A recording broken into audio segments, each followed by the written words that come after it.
analyzing the situation. When you leave here, you go home, and you look at your spouse, and they look at you, and their jaws is tight. You don't know why. Analyze the situation. Why are their jaws tight? Probably because I didn't cook. Well, that's a good thing. Why is her jaws tight? Probably because you didn't take the trash out. Or why the kids upset? Probably because you didn't get them some candy, and today is Halloween, and they want some candy. Well, whatever. Analyze the situation. Take time to analyze the situation. So maintain my life control, analyze my life, and see what's going on. The third thing is take appropriate action based on the first two. Take appropriate action. Now, if I look at my wife, I look at my husband, look at them, and their jaws is tight, appropriate action is not to walk up and slap them. You need to loosen up them lips. That's not appropriate action. That action is going to get a reaction. You're not going to like it. It's not going to be pleasing. It's not going to feel good. And so taking appropriate action is, okay, how can I resolve this? What can I do to fix this situation that I'm going through in my life? That's taking appropriate action.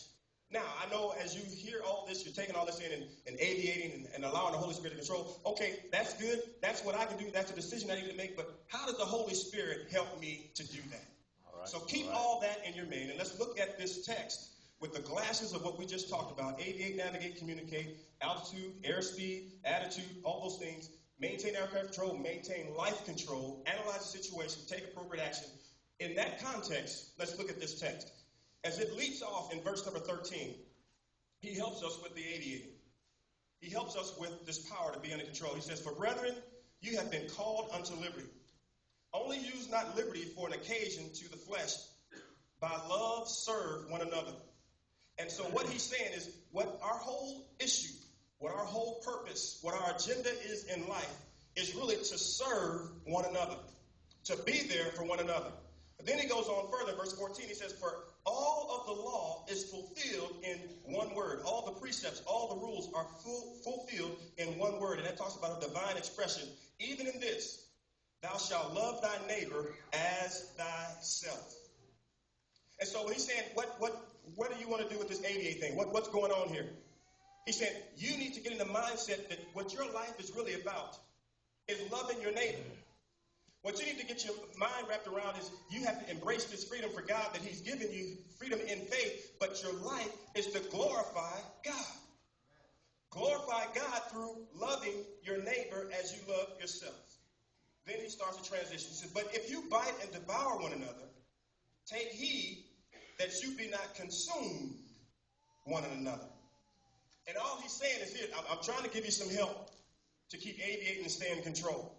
The reason you start to lose control is because you are looking at someone else when you should be flying your own airplane, living your own life, but you have stepped over here trying to fly somebody else's airplane while you in yours, you trying to do somebody else's.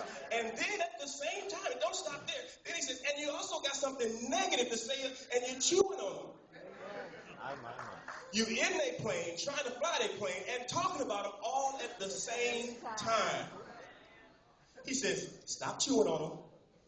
Get back in your own plane. Go where I told you to go. Do what I told you to do. Do what I asked you to do. It's so important to do that. He says, why? Because while you are trying to fly their airplane, while you are talking about them, he says, just know somebody moved over trying to fly your airplane. They chewing up your leg as well. He said, and you will be consumed by the exact same thing that you're doing to somebody else. Yes, sir.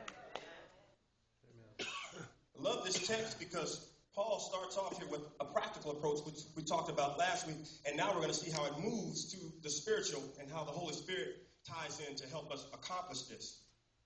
And so this aviating is so important. And the way we get the strength and the power, as this next verse is going to move to the Holy Spirit. But before we go there, flip over to Ephesians chapter 3, verse 16. Ephesians 3:16. I just want us to get a little more strength, a little bit more motivation. You're going to have your pens blazing because there's a couple of scriptures I want to give, but you can go back and read them later. But Ephesians 3:16 says this. We're talking about getting strength to aviate, be motivated. He says that he would grant you, according to the riches of his glory, to be strengthened. To have power and authority and rule with might by the Spirit, that same Spirit, by the Holy Spirit. And then where is it at? In our inner man. In the inner man. Yes, sir. The Holy Spirit gives strength to the inner man. The Holy Spirit gives strength to that man that really wants to do something else. The Holy Spirit says, I will give you what you need. But here it is, verse 16, back in Galatians. This is where it changes. This I say then, walk in the Spirit, and you shall not fulfill the lusts of the flesh. But it's the Spirit that gives us the strength in the inner man to be the one that walks in the Spirit. So what is this whole walk in the Spirit thing? It sounds good. It even looks good on paper. It's capitalized W, and the Spirit is capitalized S. And so what is this whole thing talking about? Well, walk, we know, speaks of living. And so it says, live in the Spirit. Walking also speaks of to tread all around. Everywhere you go, you just go. Everywhere. Everywhere you go, everything you do, treading all about. But it also speaks of one more significant piece. It speaks of going and being occupied with. And so what he's saying is, I want you to live, I want you to go, be occupied with what? The Spirit. The Holy Spirit. Well, what is this Spirit that he's speaking of? What are we talking about here with the Spirit? Well, we know the Spirit is actually a blast. It's actually the breath. It's actually the strength or the power or even the presence of Christ. And so he's saying, what I need you to do is go be with. I need you to come alongside. I need you to tread all around the Christ presence, the power of Christ, the blast of Christ, the authority and the power of God. Walk in the power. Walk in the authority. Walk in the presence of God. You say, wow, that's huge. Well, then how do I do that? This verse starts to transition to this next part. The next part is to navigate.